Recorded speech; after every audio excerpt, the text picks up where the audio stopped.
এ তারা চা নাস্তা খাওয়ার টাকা দাও, 20 টাকা দাও। 50 টাকা নাও, তা আমরা দেও।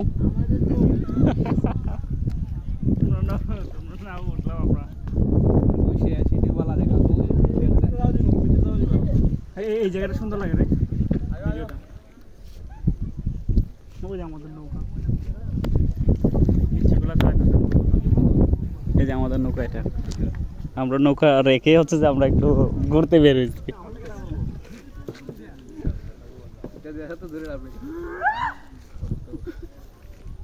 এ বাঘ বাঘ বাঘ, এ মেকুর দি রে, এটা মেকুর, ইয়াল্লা মেকুর রে ভাই। শিয়াল শিয়াল বন থেকে আইছে রে, রাধা শিয়াল। কিন্তু মাছ ধরার কিছু মনে করি কেন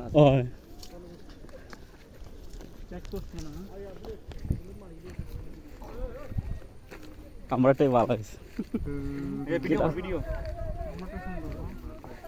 এ আমরা নৌকা রাইখো বা সবাই তাকাও। আমরা এই মুহূর্তে এসেছি গোয়েনঘাট সোয়ান ফরেস্টে, কিন্তু আসলে আমরা এখানে সুইমিং করছি না, আমরা এই যে পায়ে হেঁটে যাচ্ছি। আমাদেরটা একটু ভিন্ন, আমাদের একটু ভিন্ন আইটেম। ঠিক আছে, আপনারা আমাদের সাথে থাকবেন। আর এই যে পার্শ্ববর্তী আমাদের যে নৌকা ভাইয়েরা আছে, তারা খুব এনজয় করছে। এই যে এই যে ও এইগুলো দেখবে লাগিয়েছি। ভিতরে যাও, মানে এরকমই আর কি, ভিতরে ভিতরে খোলা জায়গা আছে, তবে